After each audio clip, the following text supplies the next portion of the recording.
আসসালামু আলাইকুম। শুরুতে জানিয়ে দেব সংবাদ শিরোনাম। নির্বাচনের ৭ দিন মাঠে থাকবে আইনশৃঙ্খলা বাহিনী। হাদি হত্যার আসামি ফয়সালের ৫৩টি ব্যাংক হিসাব জব্দের আদেশ। মাওলানা ভাসানী ও আবু সাঈদের কবর জিয়ারত করবেন তারেক রহমান। দোয়া মাহফিলে দানের শীষে ভোট চাওয়ায় প্রার্থীকে শোকজ। সম্মানিত viewers, new BD news Bangla এর পক্ষ থেকে সকলকে জানাই আন্তরিক ধন্যবাদ। এবার বিস্তারিত। আসন্ন সংসদ নির্বাচন ও গণভোট ঘিরে এবার আইনশৃঙ্খলা রক্ষা বাহিনী মোতায়েন করা হবে ৭ দিনের জন্য। ১২ ফেব্রুয়ারি ভোট ঘিরে ৮ থেকে ১৪ ফেব্রুয়ারি পর্যন্ত আইনশৃঙ্খলা রক্ষা বাহিনী মাঠে থাকছে। বুধবার এ সংক্রান্ত পরিপত্র জারি করেছে স্বরাষ্ট্র মন্ত্রণালয়।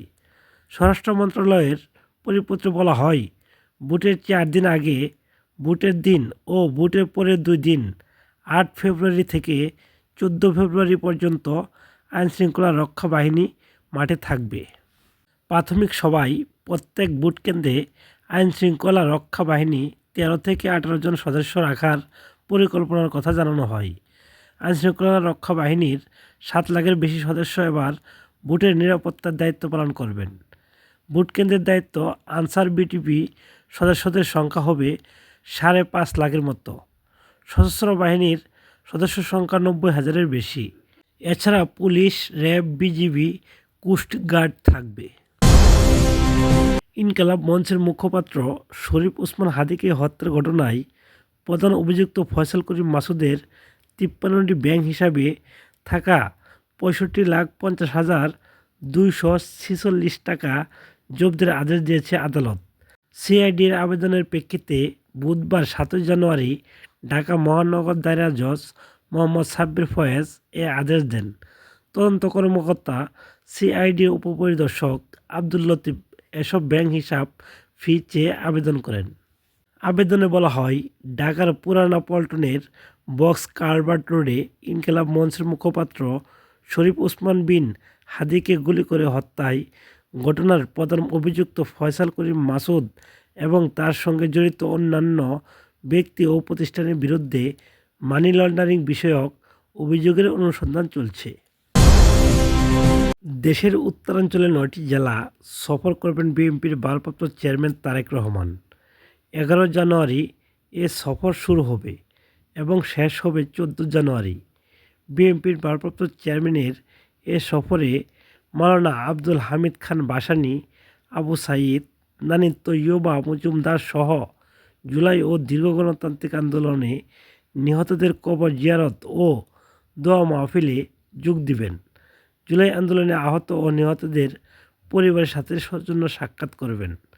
বুধবার ৭ জানুয়ারি বিএনপির চেয়ারপারসনের কার্যালয় থেকে পাঠানো এক প্রেস বিজ্ঞপ্তিতে এ তথ্য জানানো হয়। বিজ্ঞপ্তিতে বলা হয়, তারেক রহমান ১১ জানুয়ারি টাঙ্গাইল, সিরাজগঞ্জ ও বগুড়া সফর করবেন। বগুড়ায় রাত্রি যাপন করে পরের দিন রংপুর, দিনাজপুর ও ঠাকুরগাঁয়ে যাবেন।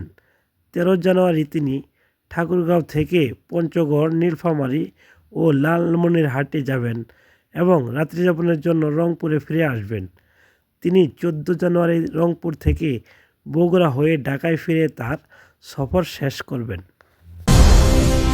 ত্রয়োদশ জাতীয় সংসদ নির্বাচনে নওগাঁ-৪ মান্দা আসনে বিএনপির প্রার্থী একরামুল বারীকে নির্বাচনী আচরণবিধি লঙ্ঘনের অভিযোগে কারণ দর্শানোর নোটিশ শোকজ দেওয়া হয়েছে।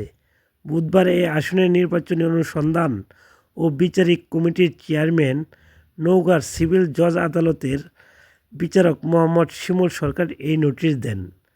প্রচার শুরুর আগেই দানের শীষে ভোট চাওয়ায় ও গণসংযোগের ভিডিও ফেসবুকে দেওয়ায় কেন ব্যবস্থা নেওয়া হবে না, সে বিষয়ে ১৪ জানুয়ারি নির্বাচনী অনুসন্ধান ও বিচারিক কমিটির কার্যালয়ে হাজির হয়ে একরামুল বারীকে লিখিতভাবে ব্যাখ্যা জানাতে বলা হয়েছে। কারণ দর্শানোর নোটিশে উল্লেখ করা হয়েছে, নির্বাচনী অনুসন্ধানী কমিটির কাছে আসা ভিডিওতে দেখা যায় ৫ জানুয়ারি নওগাঁ-৪ নির্বাচনী এলাকায় কুয়াপাড়া কামারকুড়ি উচ্চ বিদ্যালয় মাঠে দোয়া মাহফিল ও শোকসভা ব্যানারে আয়োজিত অনুষ্ঠানে একরামুল বারী ধানের শীষের পক্ষে ভোট চান। এছাড়া ভেরিফাইড ফেসবুক প্রোফাইলে মঙ্গলবার বিভিন্ন এলাকায় গণসংযোগ করার ভিডিও দেখা হয়েছে। নির্বাচনে প্রার্থী হিসাবে তার এসব কার্যকলাপ সংসদ নির্বাচনে রাজনৈতিক দল ও প্রার্থীর আচরণ বিধিমালা 2025 এর বিধি 3 বিধি 18 এর লঙ্ঘন বলে প্রতীয়মান হয়। উল্লেখ্য, আচরণবিধির 3 ধারা মেনে চলার বাধ্যবাধকতার বিষয়ে বলা হয়েছে। বিধি 18 অনুযায়ী কোনো প্রার্থী বা তার পক্ষে কেউ ভোট গ্রহণের নির্ধারিত দিনের 3 সপ্তাহ সময়ের আগে কোনো ধরনের নির্বাচনী প্রচার শুরু করতে পারবেন না। সম্মানিত ভিউয়ার্স, ভিডিও সম্পর্কে আপনার মতামত কমেন্টসে লিখবেন। ভিডিওটি একটি লাইক দিয়ে চ্যানেলটি সাবস্ক্রাইব করে রাখবেন। আসসালামু আলাইকুম।